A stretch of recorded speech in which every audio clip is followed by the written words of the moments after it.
All right. Hi, everyone. I'm Eddie. Um, I'm a senior in Joyful Noise.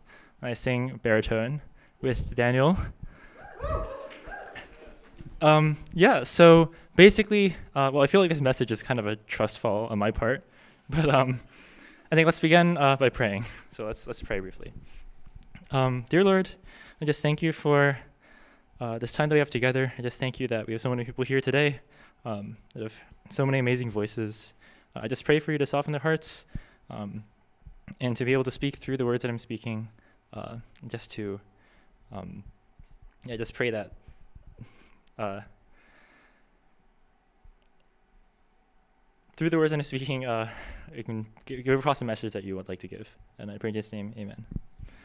Okay, so I guess, yeah, so I'm part of Joyful Noise, and what does Joyful Noise do? Um, our goal is our mission statement is to spread the truth and the joy of the gospel through music.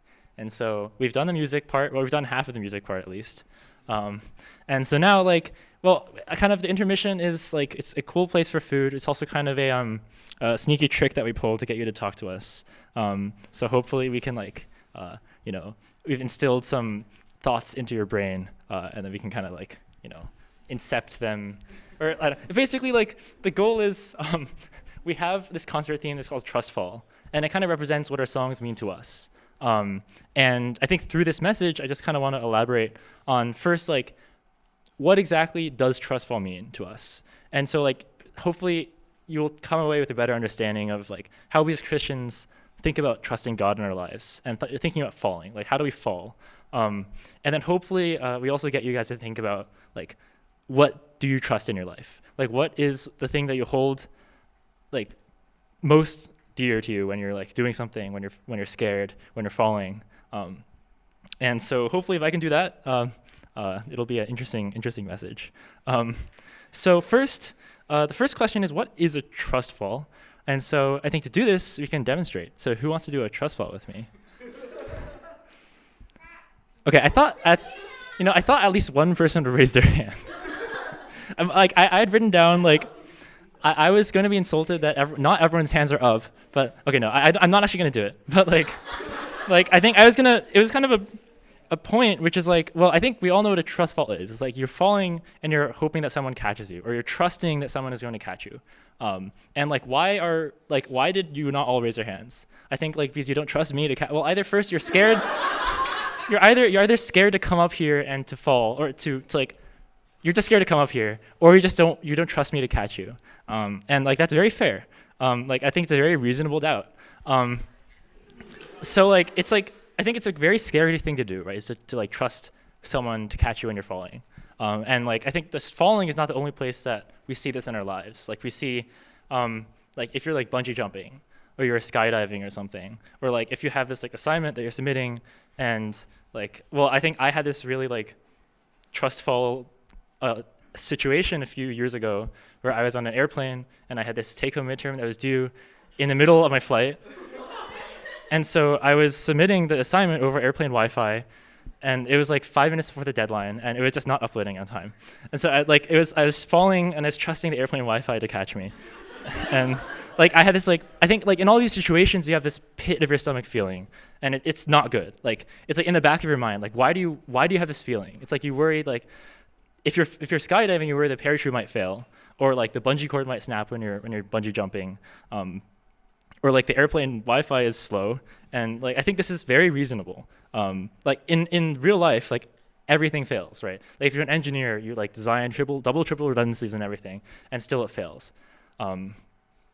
And so I think hopefully everyone understands this, but this is not exactly what we mean, I think, when we're talking about trusting in kind of a Christian sense. And so of course, as Christians, we trust God. When we're falling, we're trusting that God will catch us. And we mean this, I think, in a very different sense than if you're skydiving, because I think skydiving without a parachute is also not a good idea, regardless of what you believe. But when we think of falling, it's we think of situations where we really have no control. And when you're doing college apps or something, I hope all of you remember college apps. It's you submit the thing, and you have this horrific radio silence feeling, And it's just like I think it's like I would not wish this feeling on anyone. Although like it's not, you just feel like everything's out of your control. Like you've given this thing, you have no idea how it's going to go. Or like during a really stressful week of assignments, if you have some tests coming up, or like I think especially with a lot of the people that are older, when you're finding jobs, or when you're trying to decide like what do I do with my life, like what is my purpose, what am I going to do after I graduate, and I think like we get the same. Hopefully, a lot of us get the same pit of the stomach feeling, and I think this is also an experience that's really universal to everyone. Like we're all falling. We're all have situations that we can't control. And when we're falling, like what we do is we're flailing our arms or something. Like we're trying to find something to catch onto. And when we're flailing our arms, when we're like having no control, it's like, what are we doing? We're trying to trust our senses. We're trying to trust our instincts. Maybe we have friends. We hope that our teachers will be nice to us and giving us extensions. Or like maybe we just stop flailing. We just give up. It's like we're telling ourselves the situation doesn't matter. Like we've become apathetic or something. It's like, oh, these grades don't matter because like who's gonna care anyway in a few years? Or like maybe like it's fine if I like what am I? It doesn't really matter what I do because like regardless, like yeah, what I do is what I do. It's just it's a sense of overwhelming apathy, and maybe this has worked for you so far, or like maybe you've gotten lucky. Maybe the people that you've relied on, the things that you trust, your instincts, like these have all worked for you. But I think ultimately as we grow older, we realize that all these will fail. And like teachers won't grant us extensions. Like even our parents that we rely on, like they don't know what to do, or like maybe they pass away, which sadly is a constant in this life.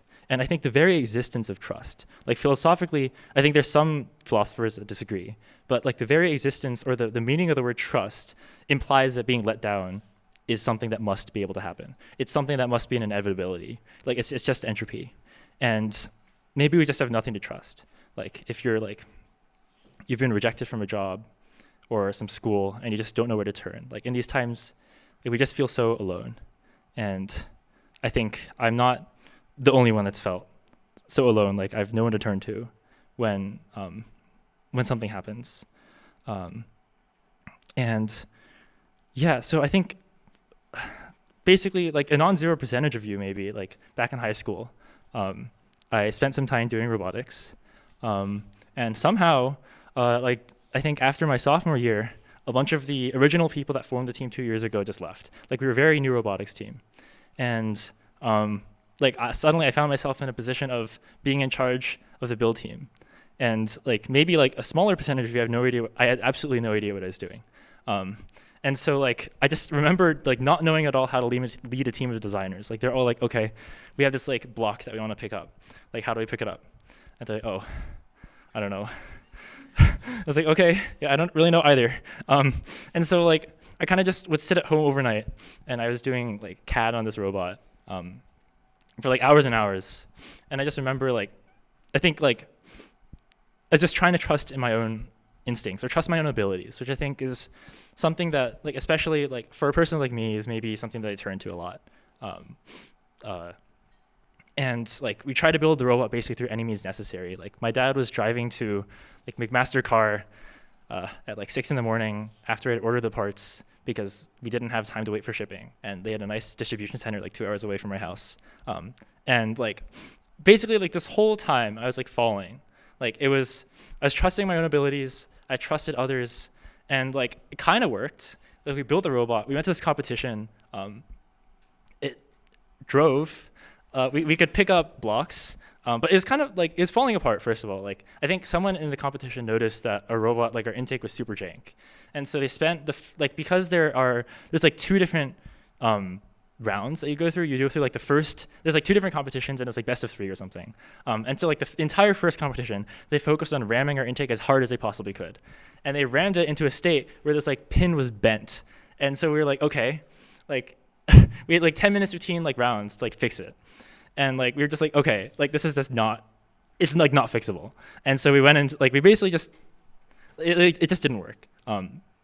And I think like beyond that, like we started to fall out with our mentors and coaches. I think one of our mentors actually had a heart issue before our competition. And like the others just gathered us afterwards and told us that they're basically out, and like kind of because of the way that I had run the team. And I just remember this like scornful look that they gave me, and like this like overwhelming feeling of shame, because it's like I had messed up.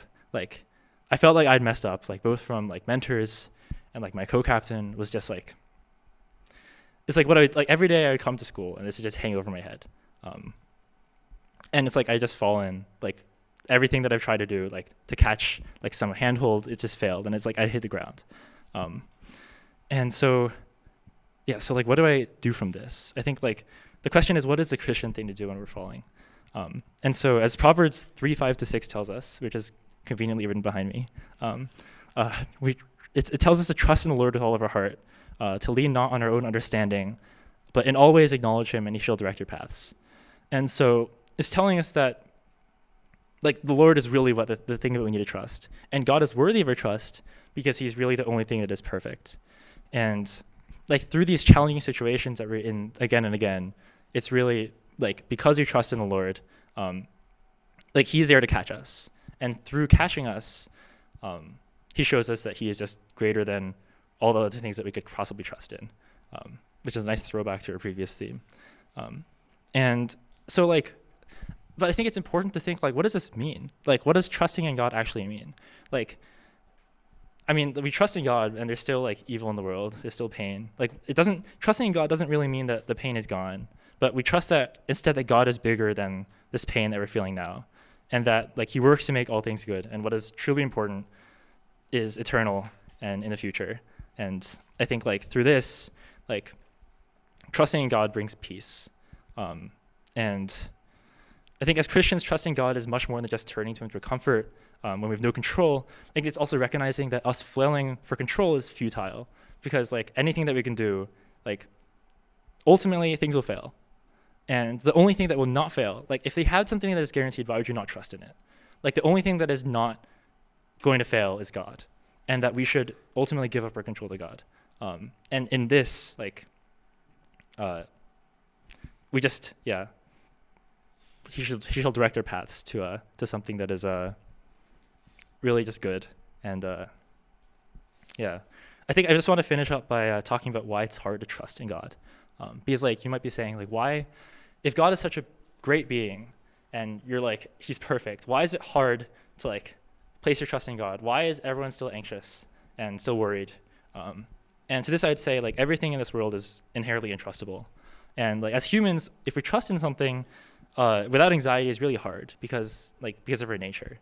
Because like we just worry that things will go away. And so as a Christian, it's like a lifelong struggle to really fully trust and give up our control. And I think it's not really something that you can achieve fully, but it's something that you just have to keep working towards. And so I guess as we leave today, I just hope that I just leave you with this question, which is, what do you trust when everything is going wrong? And like, are you okay with the cold, calculating force of the second law or first law of thermodynamics, entropy? Or like, have you gone numb or apathetic to just falling? Or do you want something different? And yeah, that's pretty much it. I hope you enjoy the rest of our songs, and talk to us later if you have any questions. Thank you.